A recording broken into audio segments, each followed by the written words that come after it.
Hello everybody, J.Yumeko here, and today we're back with some more The Letter. I believe last time we left off, there was kind of a pretty serious interaction with, what? No, it was, between Rebecca and Isabella, I think? Something like that? Let's get into it again. Can I scroll back at all? I cannot. Okay. Well, anyways, something like that happened. Isabella walked off. And then we also, I think it was that episode that we discovered that Rebecca's parents had, I guess, been tutors to Hannah, who's now married to Luke. And Rebecca apparently knew Hannah as a kid, but doesn't really remember her. And so now obviously we're getting to the point where Rebecca is going to go to Luke and Hannah's housewarming party. So we'll see how that plays out. The brief lull of the past 2 days has offered is nice while it lasted. Or as nice as it can get, with worries of Isabella's whereabouts creeping up to me every now and then. She hasn't showed up after that last talk we had in the hallway, and the dinner I've brought up and the dinner I've bought had since been given to a different neighbour before it spoils. By all means, there shouldn't be anything to lose sleep over. She's gone on work trips before, usually for a day or two. This might simply be one of those. Although it's often with a message saying exactly where. But it's a dour note she's ended our last chat with that gnaws. Like an ugly premonition. And as expected, just as things start to settle and a steady rhythm finally worms its way back to my routine, Thursday morning brings further disturbance to the now calm waters. With little ceremony, though still enough to ripple through everything. In retrospect, I really should have seen this coming. Luxburn is a small city, relatively speaking.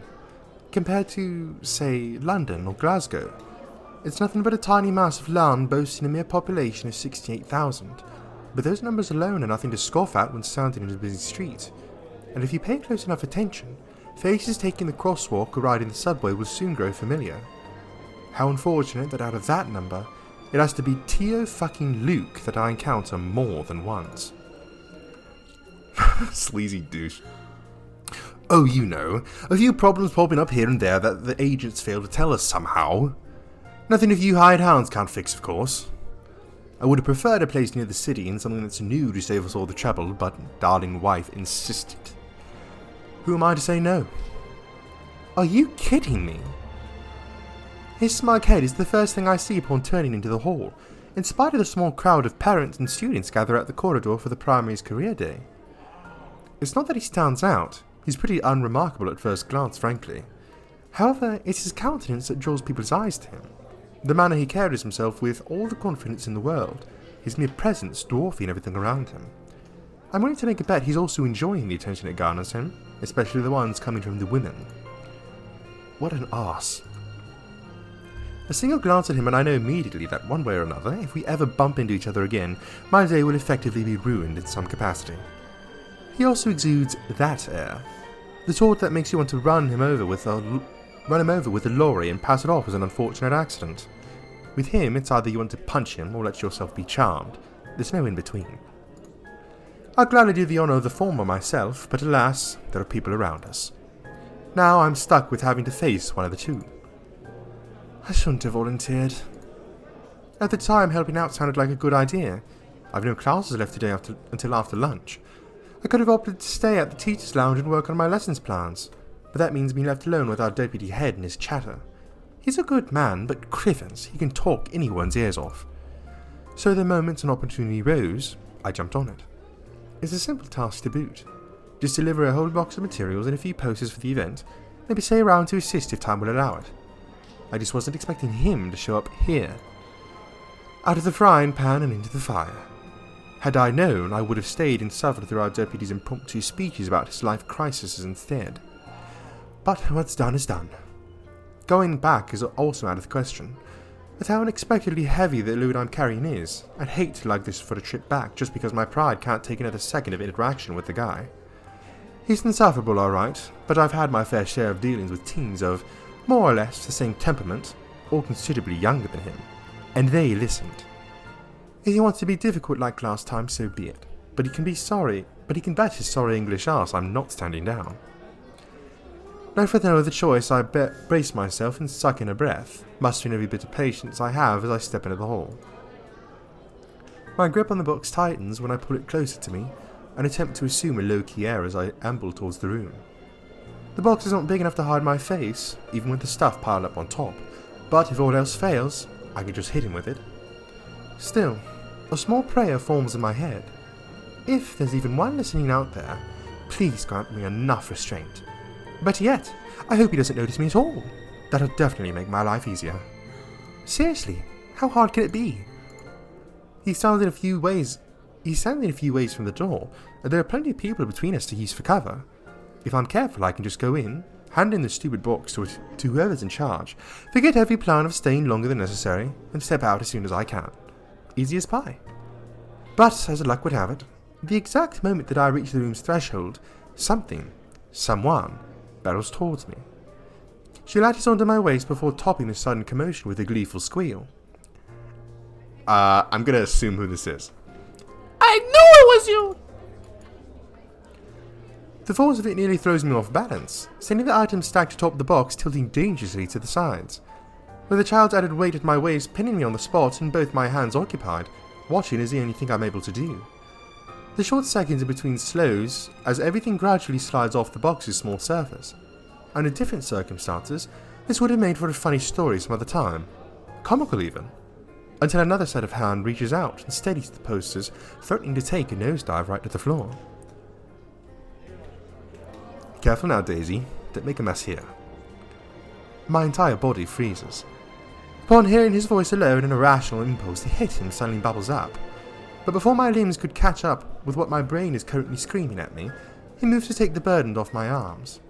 Irritation gives way to surprise. Then confusion. It is in that moment when his instinct finally kicks in and I tug the box closer to me, before he can fully lift it off. What are you doing? What does it look like? You're surprisingly slow on the uptake for someone of your profession, aren't you? Bloody. Does this school have people for this kind of work? So much for being a centre of academic excellence. I'm going to ignore that slight to my alma mater and my work, because that's not what I'm trying to get at. You know what? Why don't we just rephrase that to something you'll easily understand? Why exactly are you doing this? Well, you look like you could use a bit of help. Blech. Have you seen your face while you're heaving this around? Mister, I'm pretty sure if there's ever a look on my face, it's entirely because I saw something extremely unpleasant this morning. Aren't you bored of sunshine today, Daisy? Having a bad day, aren't we? Oh, you have no idea. I'd put it away if I were you. You might scare the children. You don't have to worry about that. This isn't my department. I was just asked to bring these. Anyway, I can handle this myself, mister. The room's right over there. Behind you, in fact. Now, if you could please move over and make way, it would do the whole world some good. Keeping my voice level throughout is a miracle in itself, but regardless of how polite my request is, he doesn't budge. Did what I've just said merely fly over his head? Were my choice of words really that difficult to comprehend? Surely it wouldn't be that hard. I think he might be a little touched in the head. I'd like to ask him that, actually. Oh, what did I say? But kindly chooses that instant to pipe in. Don't worry, Miss Pink. Theo's strong. You can leave this to him. My papa does it lots of times, but I'm not allowed to talk about it to anyone. Theo says it's coffee. Coffee there. Confidential, Munchkin. That's right. Theo's smart, isn't he, Miss Pink? I'm still of the opinion that he's a piece of shit, but I must admit, his goddaughter's excitement is contagious as always. A smile makes its way to my lips. She has yet to budge from her place, though to be honest, I'm starting to lose some feeling in my stomach with how tightly she's wound her arms around it. I'm sure she is, Carly, but I'm also sure he'll find some better use for it elsewhere. Like helping you out. Well, that's one thing, but... You heard the kid. No one's asking you. You wound me, woman. And I'm quite certain I can do more damage than that. Shall we give it a try? Again. He pales, stammers for a bit, until he ultimately decides against saying anything and settles for a brief show of discomfort instead. He's probably having flashbacks to the last time we met. His composure, when he finally regains some of his bearings, says it all. It's nothing short of hilarious, if I do say so myself. I'll have you know that threat should never work on me, Daisy. Not in a million years. Not ever. You're assuming it's a threat. How cute. That too. I'm not scared of you. Just because you landed a hit. Oh, do go on. Keep telling yourself that. It was a fluke, you hear? I was caught off guard and your damn book left a dent. If I end up in a hospital because of what you did, I'm sending the Chief of Luxburn Police after you, woman. You don't say. Just give me that bloody box. He snatches it out of my arm before a single word of protest exits my mouth and quickly disappears behind the classroom. Not that it matters who brings it in now, my prior irritation has already melted into amusement. He's not so bad once you figure out how his temperament works. It's almost similar to a child.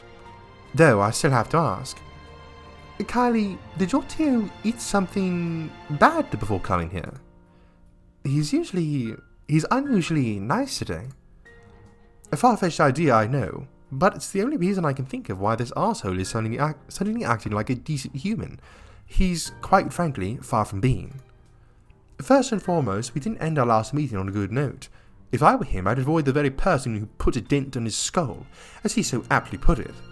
Why is he acting so friendly 2 days later? He always is, but I made him promise to be extra nice to you since you helped me so much. I think you're gonna be great friends. I quickly stomp on the edge to groan loudly or gag at that. He's the last person I'd ever want to be chummy with in this whole city, but Kylie doesn't need to know that. Are you sure it's not something he ate before breakfast? I gave him some jelly babies this morning. Rowan bought me lots of them. Mama said I should share, so I offered half of it to Theo when he picked me up. He likes the black ones. Oh, that's probably why he's weird. Jelly baby overdose. He could have done everyone a favor and choked on them while he's at it. Do you want some? I've got more. I couldn't find Meredith or Takako this morning, but I'm sure that she'll be fine by sharing some of it with you. No, I'm not really fond of them. I was just asking. Where's your mum, by the way? Out of town with Papa. An unexpected pang hits me at her words. The statement, though innocent enough, unearthed a whole chunk of memories from childhood. So eerily familiar. Nights spent eating dinners alone. The number of days coming home to an empty house growing with each passing year. And sometimes several Christmases spent with relatives instead of my own family. It's too late to think about it now, but when I remember, the dull ache is still there. Familiar, though lessened by the years now. Beside me, Kylie takes a step back, having gotten tired of clinging to me. There's nothing but cheer in her. She doesn't seem too affected by it. Although it makes me wonder how much of it is real, and how much is there to mask the loneliness, if there's even one. What a lucky child. Weren't they informed of career day beforehand? Yeah, I told them all about it. Mama was looking forward to it. And they still left? Uh-huh. It's important business, so it can't be helped. They promised to tell me about it when they come back tomorrow, though. Papa said he'll give me a gift if I behaved. I've been a good girl, right, Miss Pink? You always are. But they asked they asked your Tio to look after you. For this? Nope, they didn't. No? Then how? It was supposed to be Tia. Mama likes her better than Theo, so she asked her, but she's sick and had to visit the doctor today.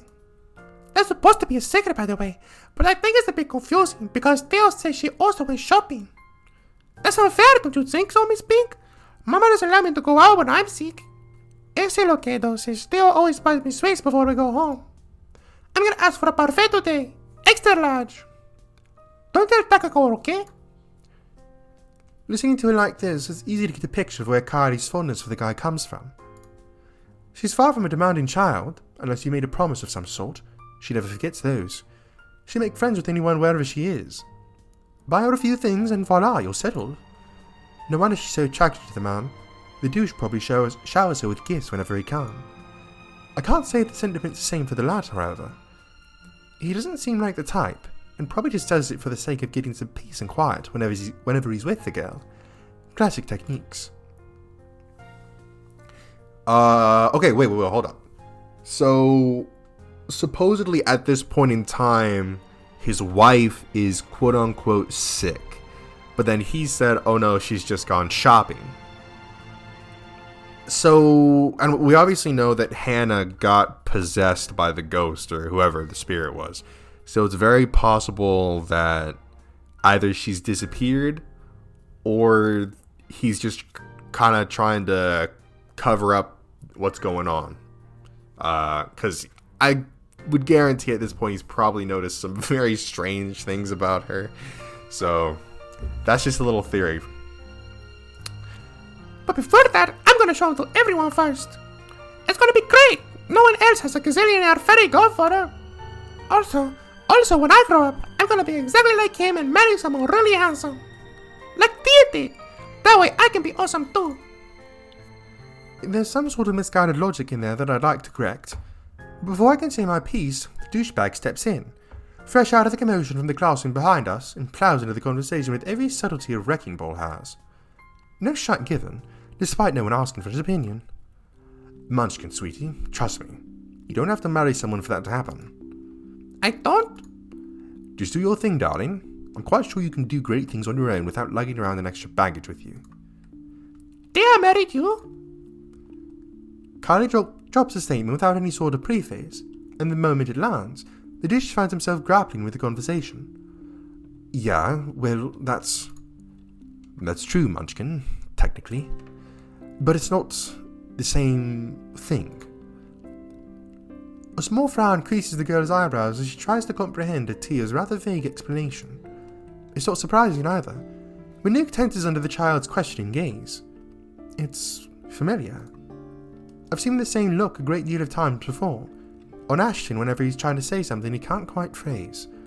Another second passes before the douche moves, kneeling in front of Kylie and placing both his hands on either side of her shoulder. Kind is the last word I'll ever use to describe the man, but in this minute, there's a smile on his face I can't place, tender by all means for someone as obnoxious as him.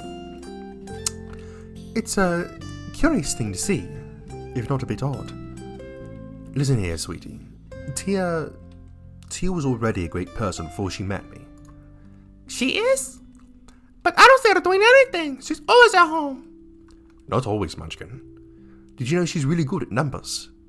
You're good with them too. You helped me with my homework once. Well, Tia's much, much better than me. She used to do maths with big numbers. Oh, like millions? No. Gazillions. And she's really, really good at it. So much so that her dad let her manage anything that had to do with it. That was even before she met me, too. Does that mean she's better than you? Leagues, Munchkin. Way, way better than I'll ever be. For some reason, I don't think he's still talking about his wife's mathematical prowess as his voice trails off. In fact, if I had not been paying closer attention, I wouldn't have noticed the change in him. The slight shift in his smile, from one that's tender to something wistful, like remembering a memory that he's always been fond of, but is often kept to himself. And at the fleeting glance of it, a tiny, insignificant part of the world somehow also shifts, opinions changing, impressions moving. You know what? Why don't you ask Tia next time you have homework, Okay, next time I'll ask her to help out. See? No need to marry a good-for-nothing bloke. Can I also tell her not to stay at home anymore? If Tia's good at it, I'm sure she can help you out too, Papa. Oh. That she can help you out too, and Papa. He computes a lot of numbers too. Tia can help him. You go do that. I'm sure he'd love to hear it, Munchkin, even if it's been a while since. Another silence from him. Then, without missing a beat, he turns Kylie around and lightly pats her on the shoulder, in a gesture to end their conversation right here and there. Probably before he can say other things he's never intended to say to a child. Oh, so that he can say before he can say other things that he's never intended to say, or a child is not meant to hear. But off you go first. I think I saw your friend run off to the other classroom, the one with the pigtails. You go say hi to her. You still have those jelly babies to give her, yes? Alright. But wait for me, okay? I got lots more to show you. They put my drawing on the bulletin board the other day. I'm gonna take you there. I'll be back.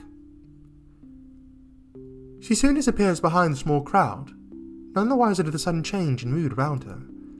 Luke straightens as soon as she's gone. The expression on his face grows less kind now that there's no one to reassure. Despite that, a chuckle escapes me. His head quickly snaps at me, an accusing glare clear in his eyes. Although he is less threatening now, considering what I've witnessed earlier. Funny how one's impression of someone can easily change with that minute detail. Oh, with that minute detail. Why are you laughing like that? Don't mind me. I just saw something surprising today. Don't let it bother you. You know, putting it like that won't make me any less inclined to ask. What is it, woman? This is another one of your threats. I've already told you it's not going to work on me. That good teacher act isn't fooling anyone. What makes you think it has to do with you? I could have just remembered something funny. Not everything in this world revolves around you, mister. I'm not daft, Daisy. It's on your face for all the world to see. Now, say it so we can be done with this stupid talk. I let out another laugh. More to delay than to express any sort of amusement over the matter. In truth, I don't know where to start. One wrong move, one wrong word, and I might offend the man. He's childish enough for that, even if what I'm about to say are just mere honest observations. You really think that? You're good at handling her. Wah! You're good at handling her. Oh well, regardless of how he acts, it's not like it'll have any impact on anything between us. Oh, it went up. I've no plans to get too friendly with the man, though he might have some good points. Emphasis on might. The best treatment I can hope myself to give him is to stop thinking of him as a sleazy douche. Besides, after seeing that look on him, I figure someone like him can use a little compliment here and there. He probably doesn't get it much considering how coarse his own language can get. Can't you act a wee bit polite for even a second of your life? It won't kill you. You'll easily get answers that way, you know, instead of demanding things from people like a temperamental man-child. I'll be nice when I want to be, woman. Don't tell me what to do. And here I was, just thinking how you're doing a brilliant job as Kylie's guardian. Was I mistaken? Was I mistaken? What? Sorry, I didn't catch that. Stop playing dumb. I hate to admit it, but you actually seem to be good with kids. Possibly even better than most of the teachers here. What do you know? I've expected him to just take it all in, bloat his ego more, and even brag about it. Instead, what I get from him is a sound resembling a squawk. Or maybe that's him choking on his own pride. I can't tell above the hubbub surrounding us. But when I glance at him, only a mortified expression is on his face. No. No. You should be more proud of yourself. At least this is one thing that's good about you. Isn't that nice to hear? Pretty sure not a lot of compliments get thrown around about you, knowing how you are. There are a lot of good things about me, Daisy. My hair, for one. There's also my extraordinarily good looks. Wax lyrical about those all you want. I'd be happy to hear it any day. Praise anything about me, but that. What is so repulsive about it? Even Kylie likes you. Shouldn't that tell you anything about yourself? Kylie is one kid, not even my own. Trust me, you do not want to see me bring a spawn of my own into this world. It'll be an abomination. Is that what you keep telling yourself? Maybe. Is it any of your business? No, but if I didn't know any better, I'd say this is because you yourself think you're a little piece of shite and somehow it'll pass on. It doesn't work like that, by the way. That last remark just came out. There might be a sliver of truth in it, but I shouldn't have phrased it like that. Even for my own standards or the kind of person I'm talking to, it's still quite rude. An apology's already up my throat, but the minute I open my mouth, all of what I prepared myself to say dissipates. Lost in the moment in front of me. He's turned his gaze outside, staring at some point past the buildings blocking the view of the sky, equally lost in his thoughts. He's a vexing man under so many standards. However, in this moment, the morning light streaming through the window lends his features a certain air. Softer, less severe than what he often flaunts. I might as well be looking at a different man. There's a tender note in his voice when he finds it, the words muttered under his breath, not intended for anyone but himself. Nevertheless, it reaches my ears, unintentional as it may be. You're right. She deserves someone far better than me. All that talk about self-worth makes some sense now. It isn't some profound knowledge he pulled out of his arse. It has come about because he's already been there, likely still stuck in the middle of it. Preaching about your own personal experience is easier after all. Less room for mistakes, more for a dose of self-loathing. What a complicated man. Just when you thought that you've already figured him out, he does one thing and says the other. People like him are the most difficult to gauge, far harder to understand. Yes, it might be exactly for this reason why some are so easily charmed by him. It's the mystery that catches them, of wanting to find out what's underneath the bravado. I won't count myself among those, yet. His winning personality isn't exactly my cup of tea. But sometimes, once you get a glimpse of what's beyond that machismo, empathizing with the man isn't such a steep hill to climb. If the comfortable silence we now share tells anything, that is. Perhaps this is as close to friendship as we can get, several insults flung around with a few shared silences in between, and that's not exactly a bad thing. He's not exactly a bad guy either, despite the awkward start we've had. Maybe it's for this reason that I can't resist throwing in a little comment to lift his mood before leaving him. You know, Luke, you're not such a bad person. Is that supposed to make me feel better? I'm touched, Daisy. Take it how you will, but a little attitude change would help. A lot. Oh, bollocks. Right, of course. Let me know when you're done with your lecture, man. And you can probably start by not leaving your wife out while you're having some quality time with your goddaughter. Who knows? Maybe that'll help change how the child sees her. Where did you even get the idea that I'm leaving my wife out? Have you ever even met? No, but I did see her with you two last time. His indifferent expression quickly dissolved into a confused scowl, while I meet it with matching perplexity. It's only been 2 days. Surely his memory isn't that bad. What? When was this? At the cafe after you left. She was sitting right beside you. Kyle was at the back and you were driving. Daisy, are you sure you haven't accidentally hit yourself with your own book? Because that damn thing's quite thick and I'm really getting worried about you. It's only been a few days and concussions can be dangerous. I suggest you have that checked. Well, you asked. I just answered. It's pretty rude to make her wait like that, by the way. How can I make her wait when she's not even with us? What? It was just Kylie and I that night. Now you're just pulling my leg.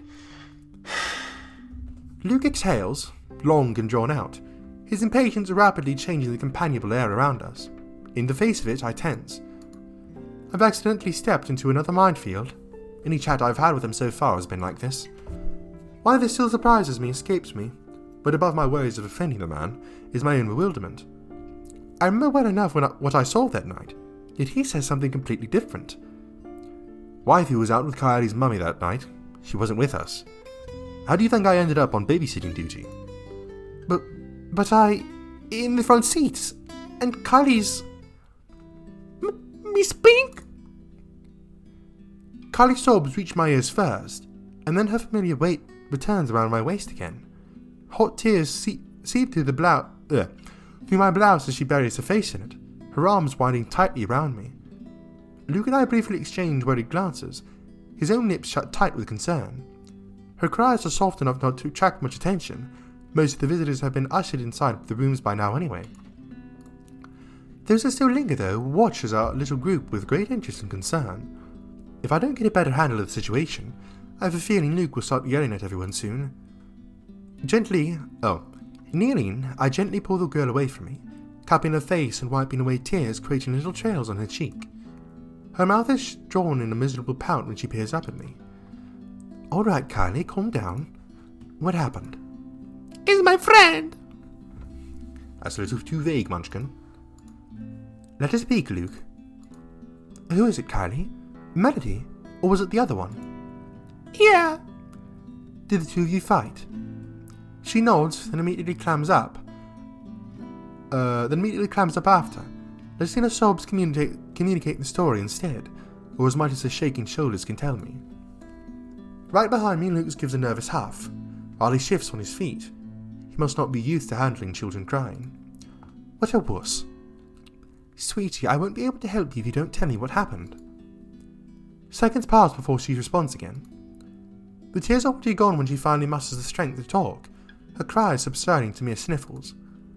I wanted to give the rest to my jelly babies, but she won't come out. Where is she? In the little girl's room. Is she still there? Another nod. She won't say what's wrong. I kept asking her, but she told me to go away. Teresa is going to start soon. I saw the braces Miss Alice will give us for good. She's gonna miss it. Is that what you told her? Yeah, she won't listen. She won't even take the jelly babies, after I saved them for her too. Tio Luke wanted to eat the red ones, but I told him it's not for him. Miss Pink, can you talk to her? Tell her to come out, and I'm very upset with her. Ah, just a little childish argument then. Times like this, I'm glad I teach teenagers mature enough for petty squabbles. I do love being around children, and I won't mind having one or two of my own in the future, but it takes a whole different level of patience to teach several of them. I honestly admire my colleagues who willingly took the challenge. Normally, I leave this for their homeroom teachers to fix, but I can't just ignore the imploring look she shoots me. That's another weakness I'll have to steel myself against before I ever think of having one of my own. For now, I give in to it. Okay, tell me where she is, sweetie. Sighing, I stand up and gesture for her to lead the way. How long have we been going for? Alright.